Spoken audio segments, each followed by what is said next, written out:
All right, Shalom is real. Shalom. We want to start off by giving all praises, honor, and glory to whom it rightfully belongs, which is Yahweh, Yahweh, Bahashem, Bahasham, Yahweh Shai, Yahushua, Bahashem, Rakam Bahasham, Kadash, Hakodash. for allowing us to do another lesson. What we said is all praises, all honor, and all glory, as you all know, which is in the Hebrew tongue, called Halal, La, Yahweh, is who the world ignorantly calls God, Bahashem, meaning in the name, and Yahweh Shai is who the world normally calls Jesus Christ. There's no God beside him. Want to give double honors to the elder apostles and the elder bishops of Great Millstone for being faithful witnesses to the Holy Spirit, and salutations to the elect whom the Lord have given ears to hear. And pretty much today we're going to go through the book of Obadiah, the first chapter. As the spirit is on Esau, Edom, and his downfall. Um, I didn't catch it. I seen what the apostle Tahar did in his lesson, going into pretty much how Zelensky is warning Trump to not feel at ease, you know, because judgment is coming to the shores of this place. And, eagle faced Trump, the prideful man that he is, he just nixed it off, But hey, the scriptures say that Russia, according to Ezekiel 38, they're going to think a thought within themselves to come up against the land of unwalled villages, against those that dwell at ease, right? So the book of Obadiah is also in congruence, um, pretty much the what, the why, the what and the why, what this devil did, all right, which pretty much is the why he's going down. All right, so without further ado,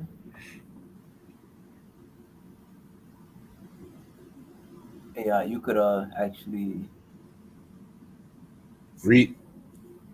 yeah, you could read. Yeah, I'll let you read. And we start.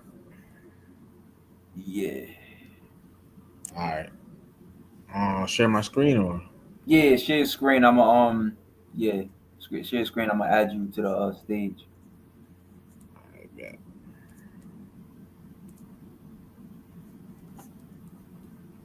There we go. All right. So this is the book of Obadiah, verse 1. And as a subtitle, Edom will be humbled. We all know who Edom is. We all should know, you know. But nevertheless, Obadiah, verse 1. The vision of Obadiah. Thus saith the Lord Yahweh concerning Edom. So this is a whole chapter dedicated to the downfall of the so-called white man. All right.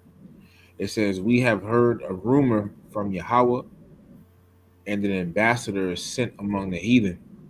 Arise ye, and let us rise up against her in battle.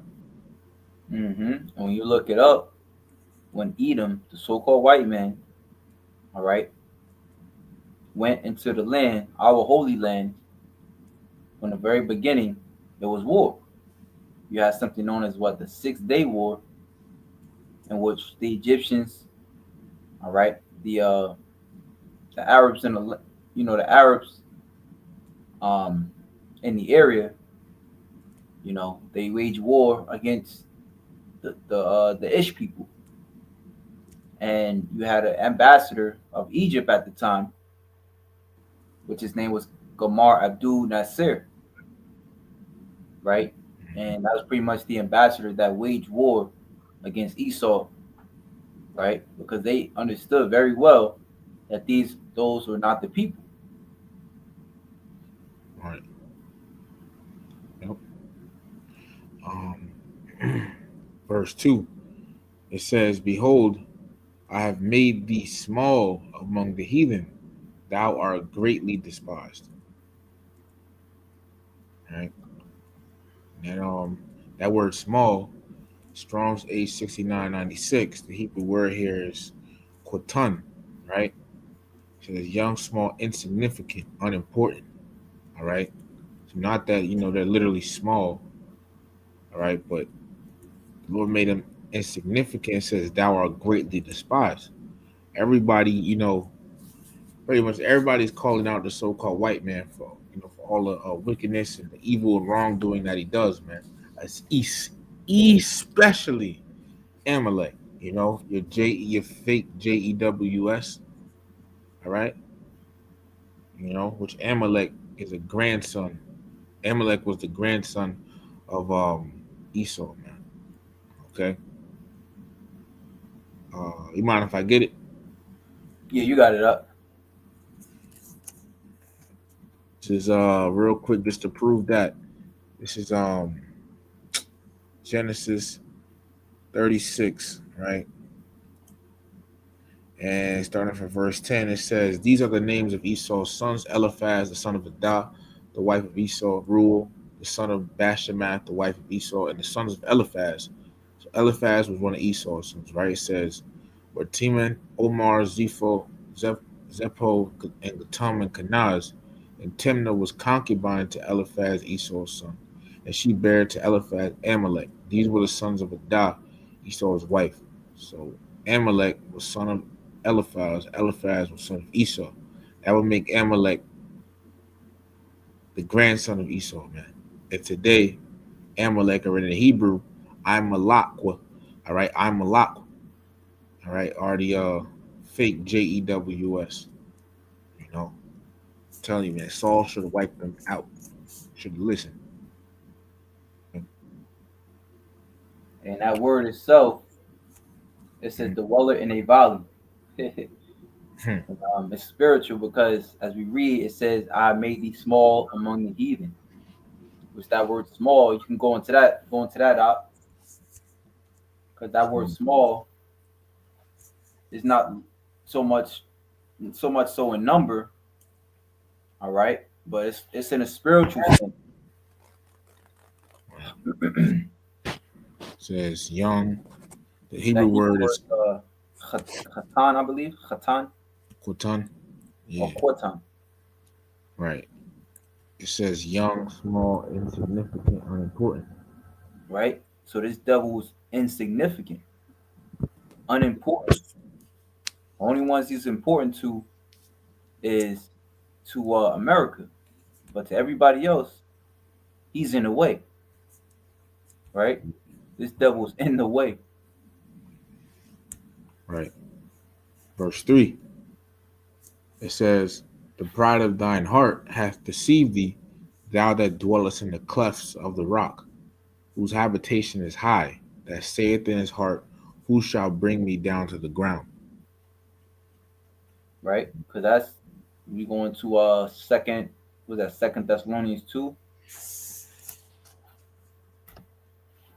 See real quick. What verse? what verse is that?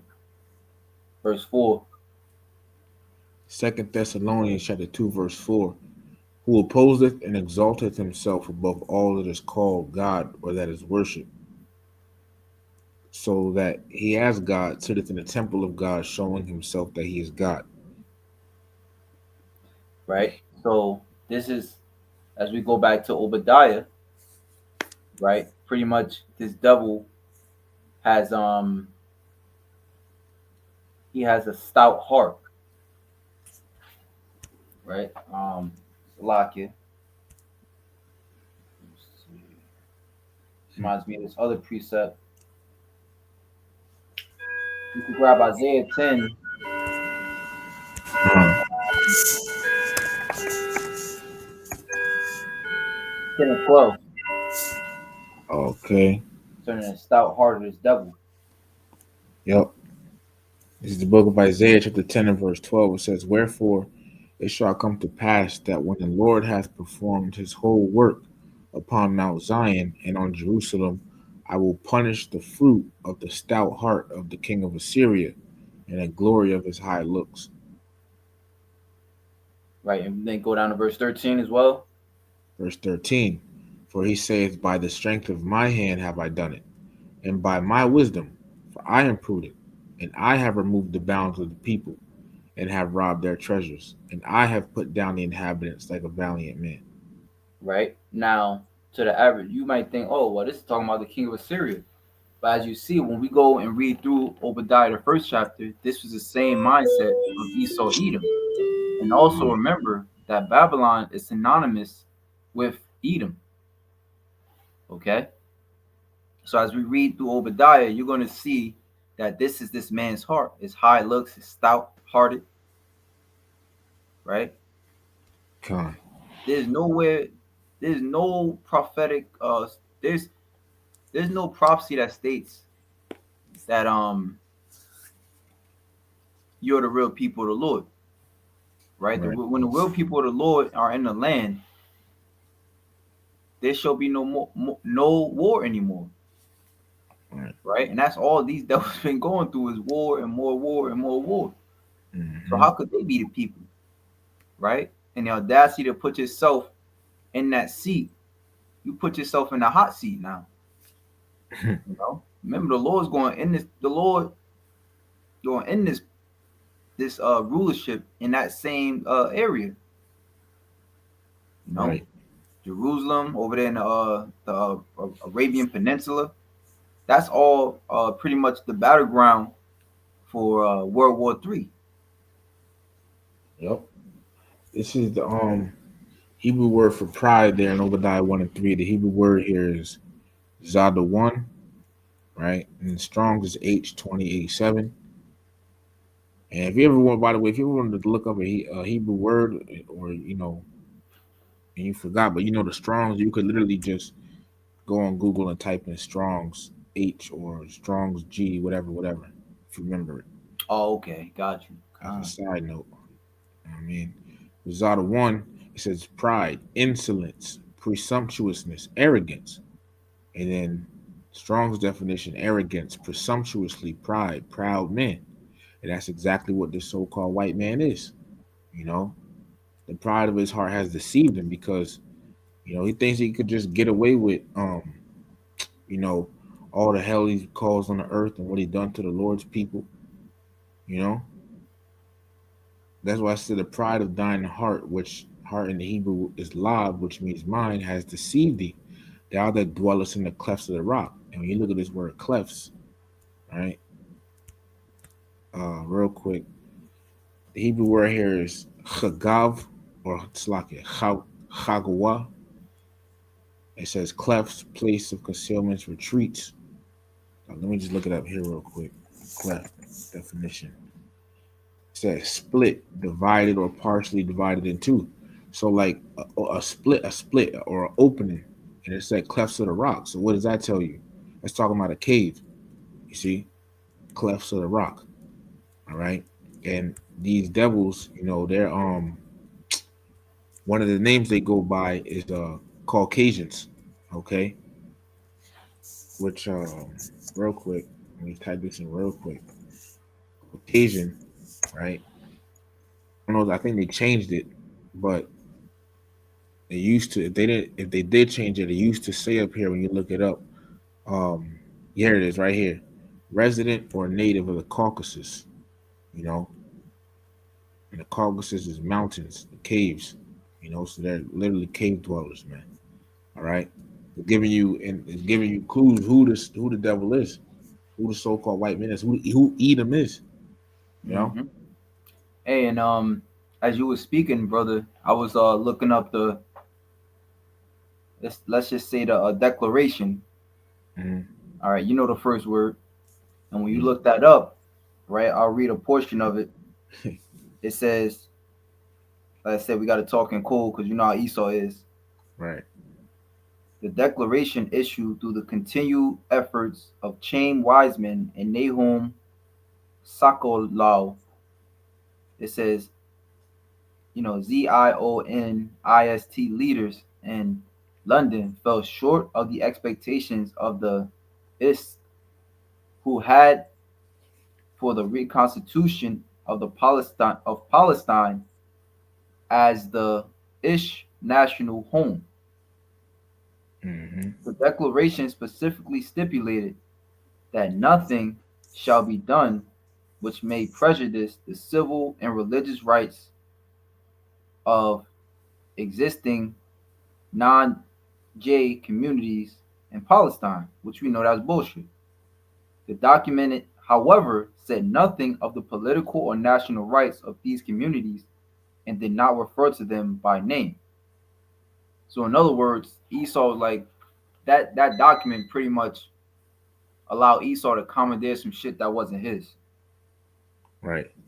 Nevertheless, the declaration arose enthusiast hopes among its and seemed the fulfillment of the aims of the world its organizations. This is precept Ezekiel 36:5. Therefore, thus says the Lord Yahweh, surely in the fire of my jealousy have I spoken against the residue of the heathen and against all Idumea, which is the Greek word for, Edom, says, which have appointed my land into their possession with the joy of all their heart, with despiteful minds to cast it out for a prey. There we go. That's That's literally, Esau for you. yeah, I'm gonna come up in your house and I'm gonna divide your shit for you. word. And you got to get out. That's Yeah. crazy. Hey, that's like modern day terms of let's say a man and a woman has an argument that have shit to do with Esau, you know, and the man that pays the mortgage, that works his ass off, you know what I'm saying? That this is literally his possession. You know, he toils, he works for his shit. Esau come in and tell you to get out. This her shit now. Crazy. She can commit adultery and all types of abomination in your shit. And you still paying the rent on that and you still paying a mortgage on that shit. And you paying alimony.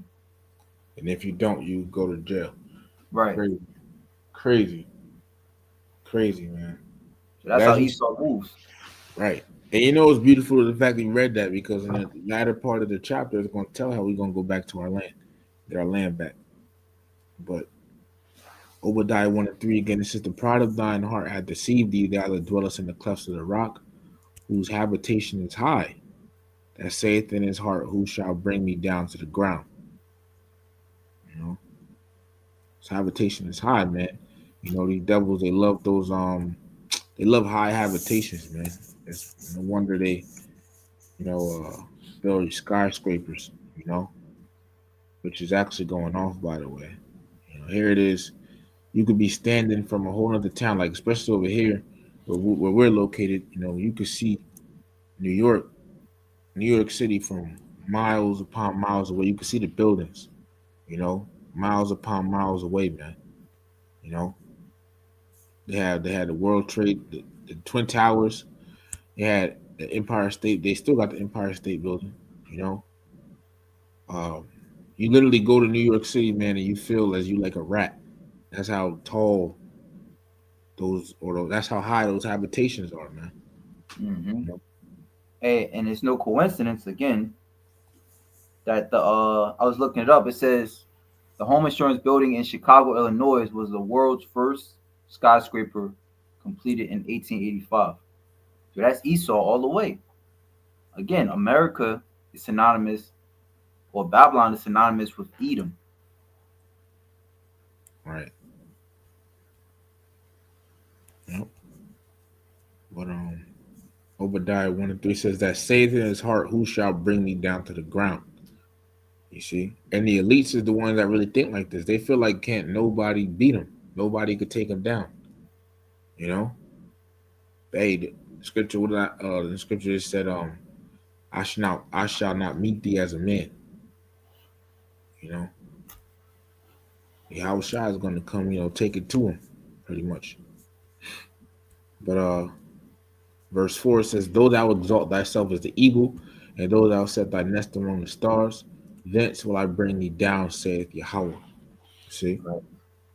Now, through the spirit, I'm gonna Uh, I'm gonna I'm gonna share my screen come because remember the point we have brought out of camp. Let me see. To where when Esau landed on the moon, what did he say? The eagle has landed. Mm-hmm.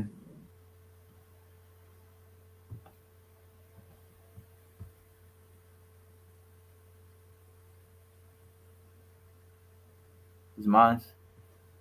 Okay, hold on. Shit acting weird now. Okay, here we go.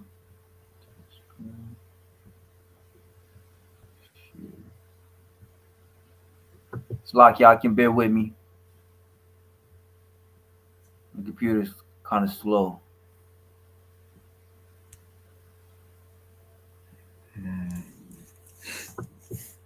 Yeah, so these different little things, Obadiah, like it literally lets you know who these devils are. Like it gives you clues and hints to these different things. So when you're going through the scripture, you gotta like compare and contrast. Like, okay, who in the like because it said clefts of the rock. So you gotta be think like, okay, I wonder who like what people were widely known as cave dwellers. Hmm. I wonder what people are associated with an eagle so much. Hmm. Yeah, you got it out because I don't my computer's acting strange tonight, and I don't want to fuck it up. Fuck the stream up. All right. I'm gonna share screen again. Right here. Is something you want me to look up? Yeah, you can look up the eagle has landed meaning. Yeah, you got added. Oh, right. Okay.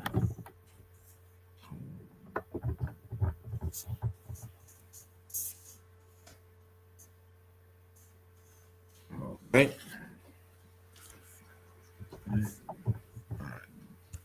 Eagle has landed, meaning, right, on Google, it says the eagle has landed means that a significant goal or mission has been successfully completed. Most commonly referenced in the phrase spoken by Neil Armstrong when the Apollo 11 lunar module, nicknamed Eagle, landed on the moon on July 20th, 1969, signifying the achievement of a major milestone in space exploration. Essentially, it indicates a successful arrival or completion of a task. Right. And going to the time frame. Let me see.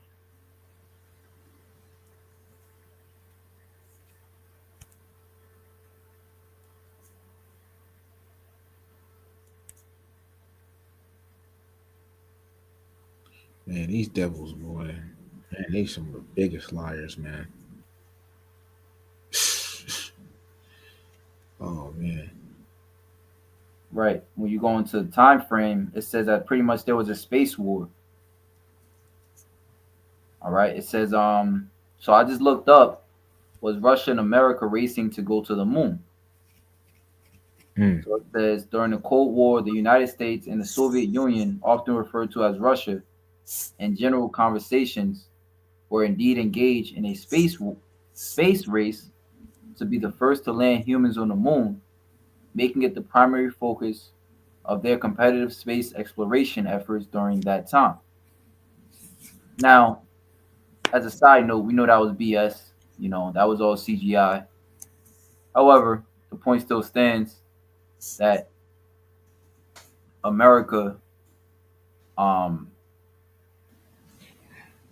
it pretty much, the outcome was the United States ultimately won the race, where Apollo 11 successfully landed humans on the moon in 1969.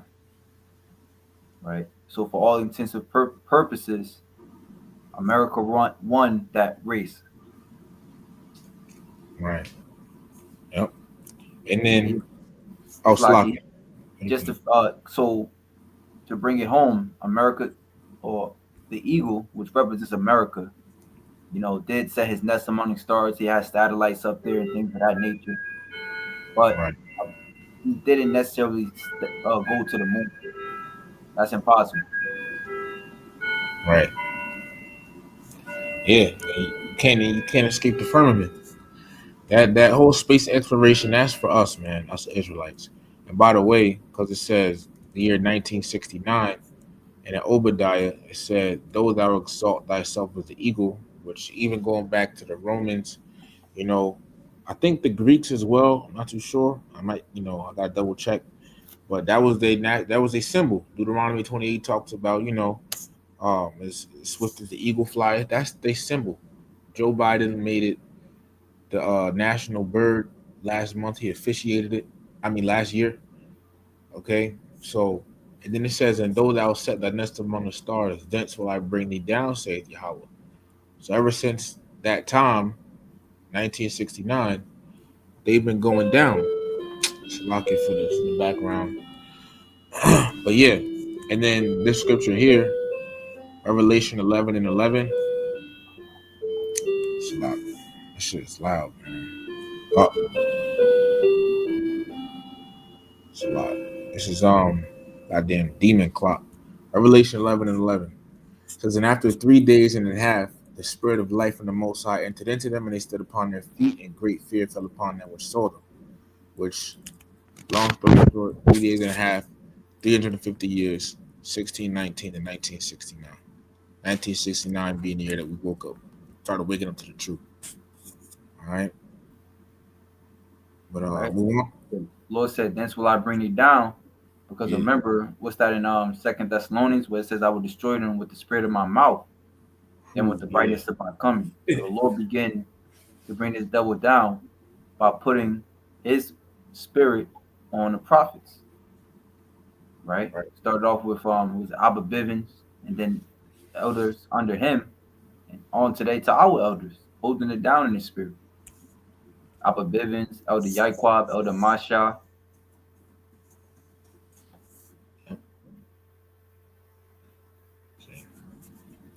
But Obadiah chapter 1 and verse 5, it says, "If thieves came to thee, if robbers by night, how art thou cut off? Would they not have stolen till they had enough? If the grape gatherers came to thee, would they not leave some grapes? How are the things of Esau searched out? How are his hidden things sought up?" Right. And again, he's being sought out by the prophets of the Lord, who's revealing his mysteries, his deep secrets. Now also you have men like, that played that Illuminati, John Todd, William Cooper, um, all these guys, the apostles, they go into Anthony J. Hilder, all these various guys that either were Satanists, or they were once a part of this the government system. They coming against her now. Certain top military officials, Linda, I believe her name is Linda Thompson. You know, again, when you watch the Prophets and Elders of Great Millstone, they bring all that out, man. So that's how these things are being sought up, right? The people are seeing, especially in these days. I mean, if you looked at what was happening, you know, in the situation between Israel and Palestine, the whole world is now seeing for certain that Israel's fucked up, you know. But not to get too far off point, you got it up. Verse 7, it says, "All the men of thy confederacy have brought thee even to the border. The men that were at peace with thee have deceived thee and prevailed against thee. They that eat thy bread have laid a wound under thee. There is none understanding in it." Right? Because remember, according to the precept, the Lord is going to destroy them with the spirit of his mouth and then by the brightness of his coming. And according to the brightness of the Lord's coming, that is at the same time where Esau's allies and enemies, will be fighting in the Middle East. Now, where it says, "All the men of thy confederacy have brought thee to the border," all right? Brother's going to get the definition for confederacy, Barayath says covenant, alliance, pledge.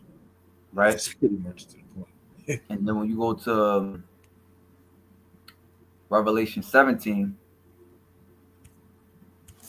grab that one out. Revelation 17, what's that, around like 15, 16? Yep. Revelation 17 and 16. "And the 10 horns which thou sawest upon the beast, these shall hate the whore, and shall Right? make her." Oh, go ahead. So at one point, the whole was riding these those the beasts. So in other words, at one point they were in legions. They gave their pledge. I believe what verse is that? Um. When what I'm talking about? Oh yeah, yeah, yeah, yeah, yeah. This one, verse Yeah, 12.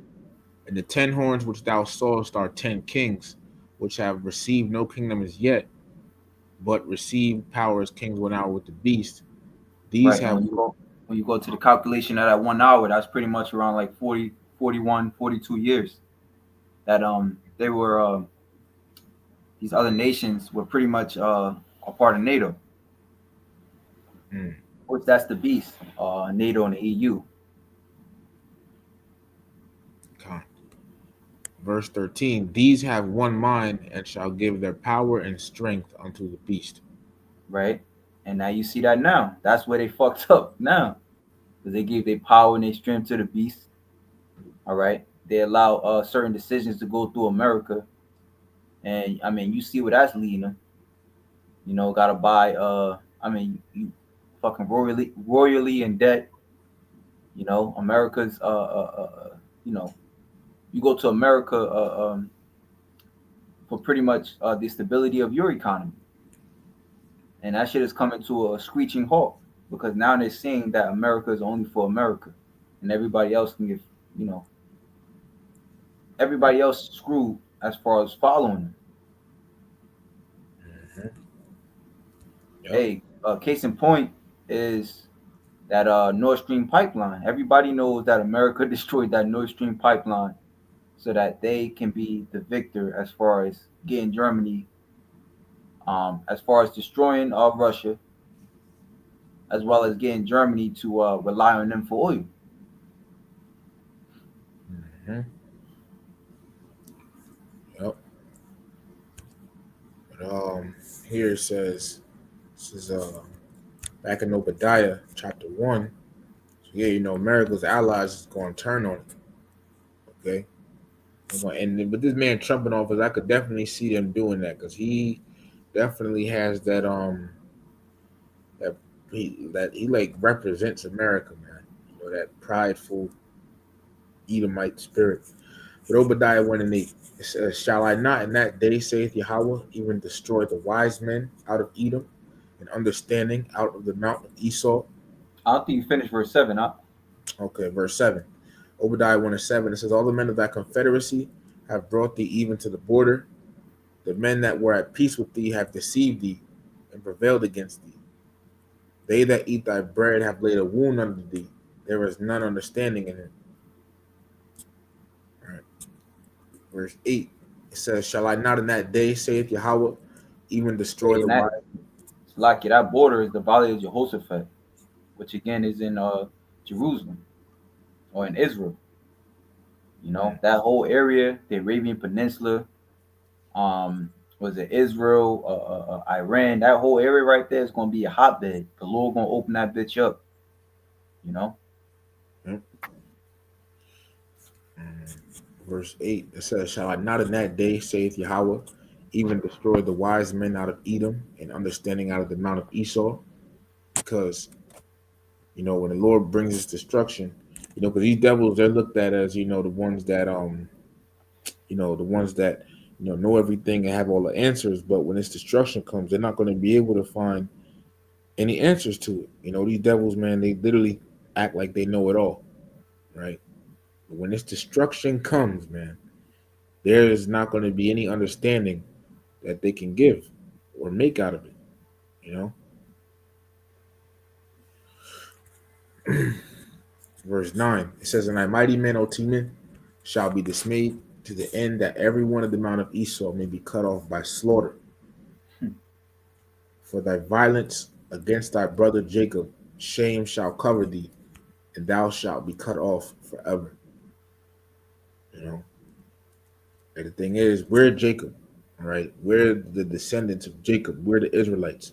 So the violence, all the violence they've done to us in the past and even now, all right, there's gonna come a day where they're gonna be cut off forever, man.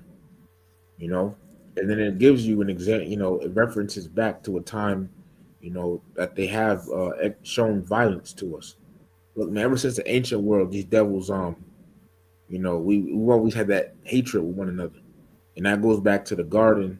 Where, remember, the Lord told the serpent or Eve, He said, "I'll put enmity, you know, that hatred in between us, so we're never going to come together," and that's just what it is. And I'm glad that it's like that. Right. So pretty much, the Lord had planned for you to go down from day one. Mhm. Yeah, check that out. Oof. And guess what? As I was telling the brother earlier, right? This is a quick excerpt from Wikipedia regarding Edom, right? It's because it's about to go into it. It says here, it says in the time of Nebuchadnezzar, oh, Slakia highlighted all that. In the time of Nebuchadnezzar II, the Edomites may have helped plunder Jerusalem and slaughtered the Judeans in 58:7 or 58:6 BCE. And it gives you these scriptures. Right? It says some believe that it is for this reason the prophets denounced Edom, which is not because it's not just because of that. It said, thus saith the Dang. Lord. Ooh, You the know, precept is good, huh? yeah, man. Yeah. On point.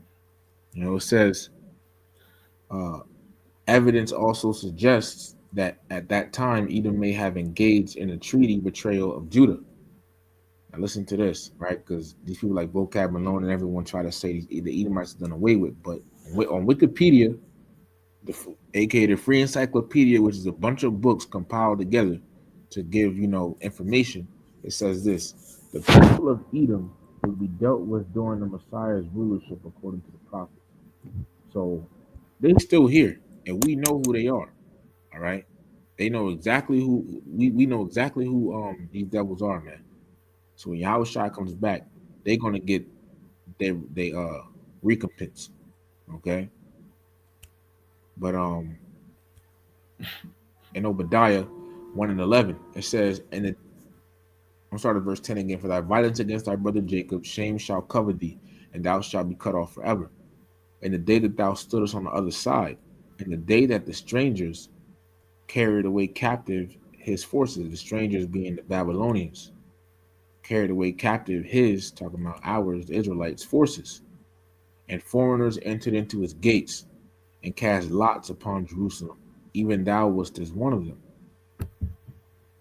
But thou shouldest not have looked on the day of thy brother in the day that he became a stranger, neither shouldest thou have rejoiced over the children of Judah in the day of their destruction, neither shouldest thou have spoken proudly in the day of distress.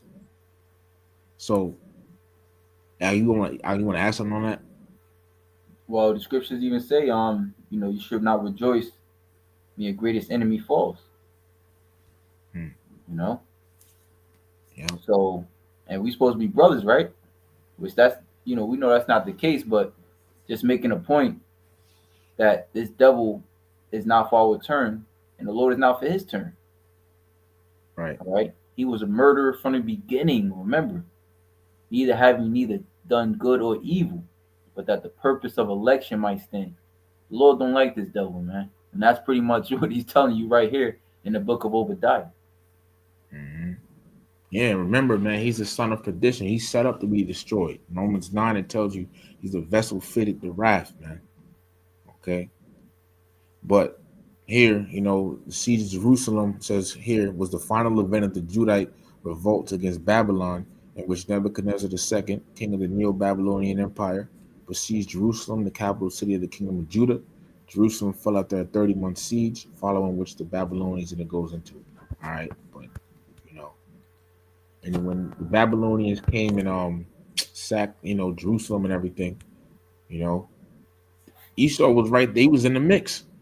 He was rejoicing over it. There's a scripture, in First Esdras where it references about this. Let me see. It's pretty much it just like the Edomites. It says the Edomites in First Esdras somewhere, but it references back to this. You All right, know, let me see. because and it was led by this man named Nebuchadnezzar. All right, Babylonian. All right. So yeah, ever since the ancient world, you Jake think that ever since Oh, I slavery, got you up. gone. First Ezra 4, Uh-huh. verse 45. I'll start up a little bit. 43. Come on. Then said he unto the king, remember thy vow which thou hast vowed to build Jerusalem, in the day when thou camest to thy kingdom, and to send away all the vessels that were taken away out of Jerusalem, which Cyrus set apart when he vowed to destroy Babylon, and to send them again thither. Thou also hast vowed to build up the temple which the Edomites burned when Judea was made desolate by the Chaldees. See that? They was in a mix, man. They was in a mix while we were catching judgment. Esau got right up in there. And look, in Obadiah 1 and 12, but thou shouldst not have looked on the day of thy brother and the day that he became a stranger, right? And looked, what it says, um, which means to see, but as a brother was brought out when he was breaking it down, right? You look in other translations, like the NLT, it says, you should not have gloated when they exiled your relatives to distant lands. You should not have rejoiced when the people of Judah suffered such misfortune. You should not have spoken arrogantly in that terrible time of trouble. All right. So they gloated, man. They were happy at seeing us fall. You see, they were happy at all of that. It says, neither shouldst thou have rejoiced over the children of Judah in the day of their destruction. Neither shouldst thou have spoken proudly in the day of distress. Verse 13. Thou shouldest not have entered into the gate of my people in the day of their calamity. Yea, thou shouldest not have looked on their affliction in the day of their calamity, nor have laid hands on their substance in the day of their calamity, man.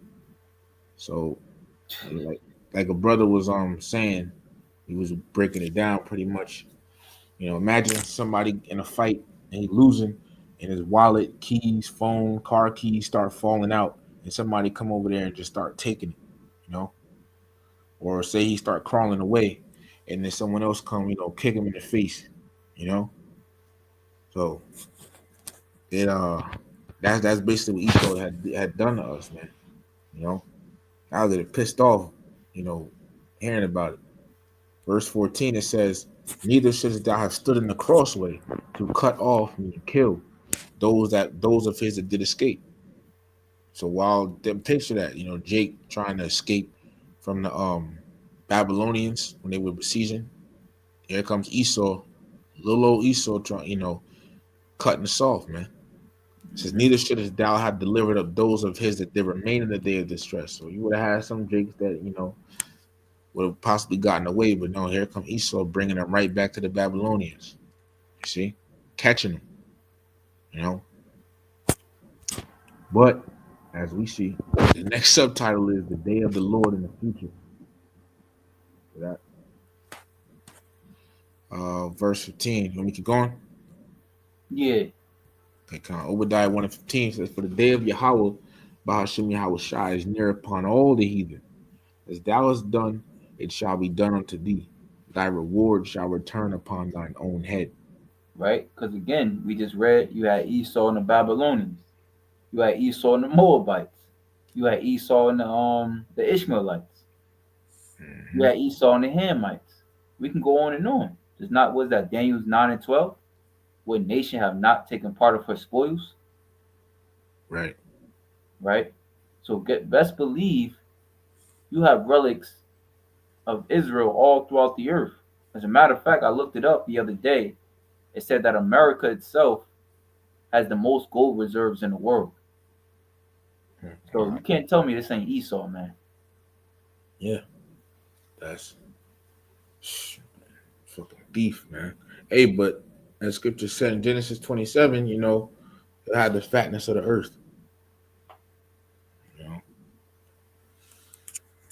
but verse 16 it says, "For as ye have drunk upon my holy mountain." Hey, what's lucky that goes into you remind me of James the 5th chapter. Go to now you rich men, because you're gonna have the fatness of the earth.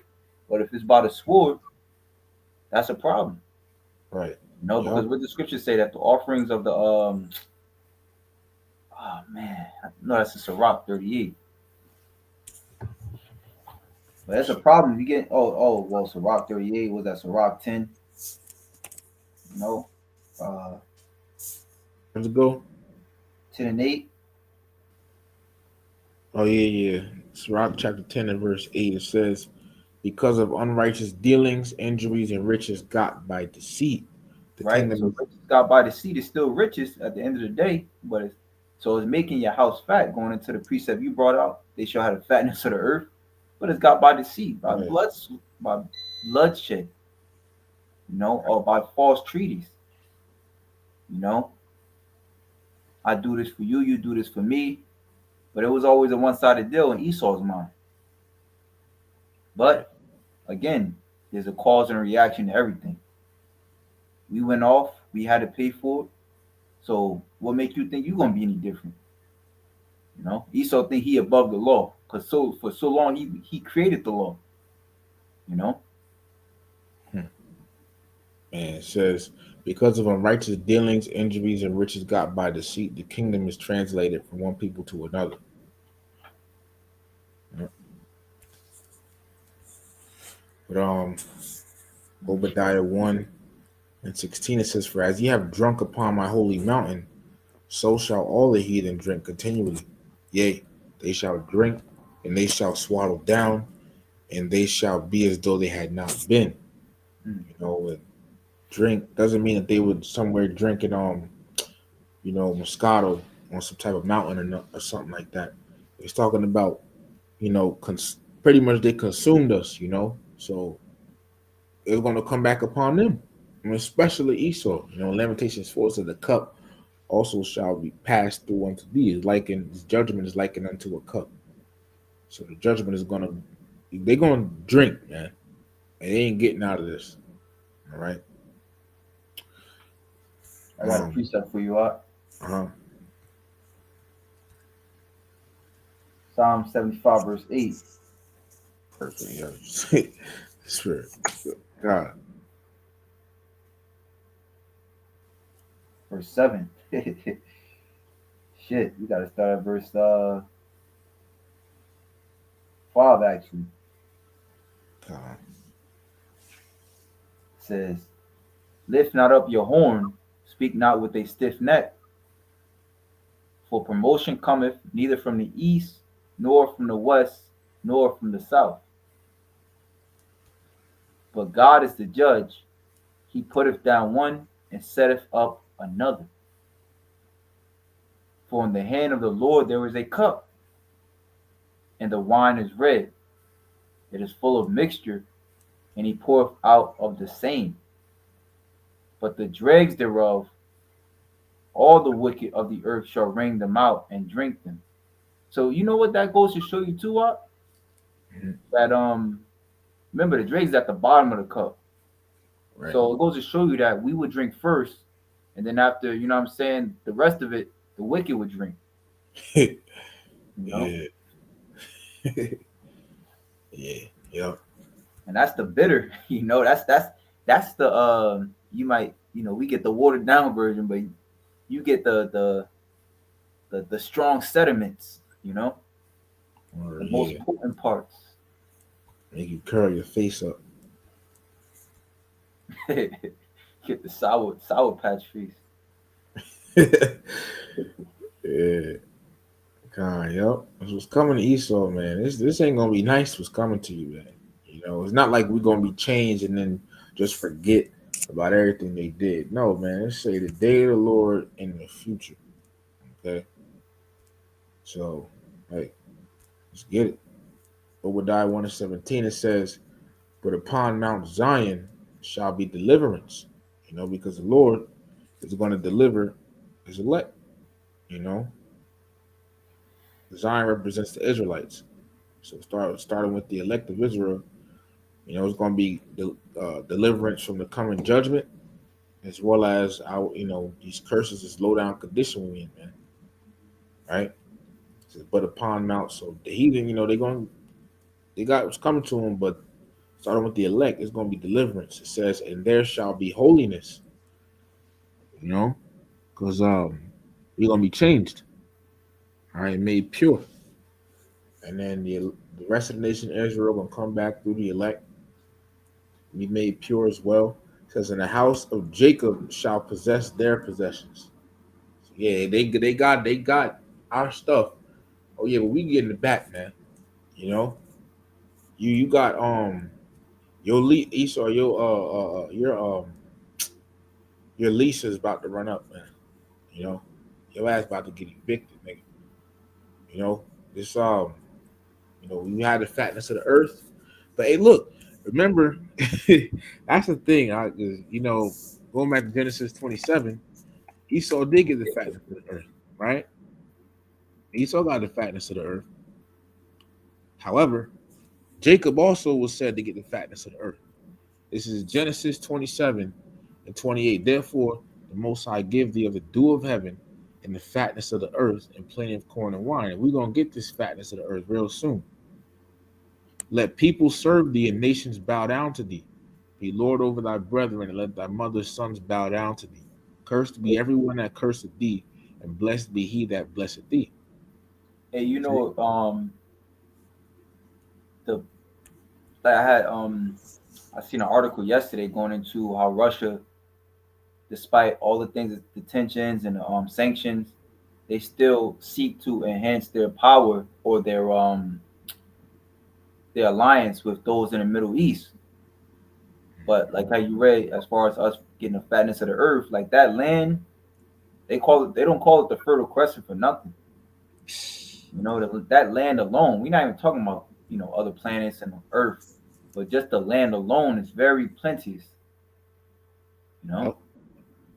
Hey, this is real quick. This is Genesis 2, and where is it? Where is it? Where is it? Where is it? Where is it? Where is it? Where is it? It's right here somewhere. Okay, here we go. Genesis chapter 2, starting at verse 10. It says, and a river went out of Eden to water the garden, and the garden, there was a garden eastward of Eden. That's what the brother referred to, the Fertile Crescent. It's over in the Middle East. It says, and from thence it was parted and became the four heads. The name of the first is Pison, right? That is it which compasseth the whole land of Havilah, where there is gold, and the gold of that land is good. There is bdellium and the onyx stone, and that's out there in the Middle East. All right, it's around the Middle East. No wonder, they got all of that out there, man. Okay, we getting all, man. Look, we, Yahweh Shai come back, we gonna get the earth, man. You know how rich it is. We will talk about having money and stacks of money now. People don't have the whole earth. Okay, you got the whole earth. You got everything, literally. All right, and we're gonna have outer space. Pfft, man, wait till this devil goes down real quick. Slot Job 20:15. He has swallowed down riches, and he shall vomit them up again. The Most High shall cast them out of his belly. See, but let me go back to that. Yup, you got it. Obadiah 1:17. But upon Mount Zion shall be deliverance, and there shall be holiness, and the house of Jacob shall possess their possessions. We're gonna get this shit. Right? Verse 18. And the house of Jacob shall be a fire, and the house of Joseph a flame, and the house of Esau for stubble. And they shall kindle in them and devour them, and there shall not be any remaining of the house of Esau, for Yahweh hath spoken Hmm. Like Benjamin saying, you gotta bind them. it. The house of Joseph aflame, the house of Esau for stubble. You know what flame does to stubble, Word. and that's a quick, that's a quick, you know what I'm saying? When flame hits the stubble or wood, because you got various sorts of fires. You got I believe, like a class A, the class B, and a class C. If I'm not mistaken, the class A is for just regular, like, wood and stuff like that. But what I'm Yeah. saying is that shit burns quick. You know? Yep. Yeah. So after they served their 1,000 years of slavery, hardcore slavery, they're gonna get burnt off. The other nations gonna be able to go back to where they lands and stuff, but Esau gonna get burnt. He's gonna get exterminated. It said there should not be any remaining of the house of Esau. That word house in the Hebrew is bayat. All right. And Strong's H1004 bayat. And it says house, dwelling, habitation, getting right to the point, right? Family of descendants as organized body. They gonna get exterminated, man. It's going to come a day where there ain't going to be no more Edomites on earth. That's going to be beautiful. Verse 19, it says, and they of the south, it's talking about, like Judah, shoppers, because, in the land of Israel, it's like, you got it. I was gonna say, and let Esau tell it, man. Like the brother read the title of this lesson. It's talking about the day of the Lord, where the title, where the day of the Lord in the future. So essentially, it's not us saying what we gonna do, and it's the Lord doing it. And also remember, according to the book of Ezekiel, was that 30 or was it 25, I believe, where the Lord said He's gonna put His Spirit within us. All right, so this the Lord's doing, man. Right. All right. Apostle Paul even said in 2 Corinthians, the 4th chapter, that we have this treasure in earthen vessels, talking about this truth, but just in general, all the things that's to come, that's the Lord's doing, man. Yep. Through the power of the Lord, 2 Corinthians 4 and 8, Mm-hmm. But Obadiah 1 and 19, it says, they in the south, because in,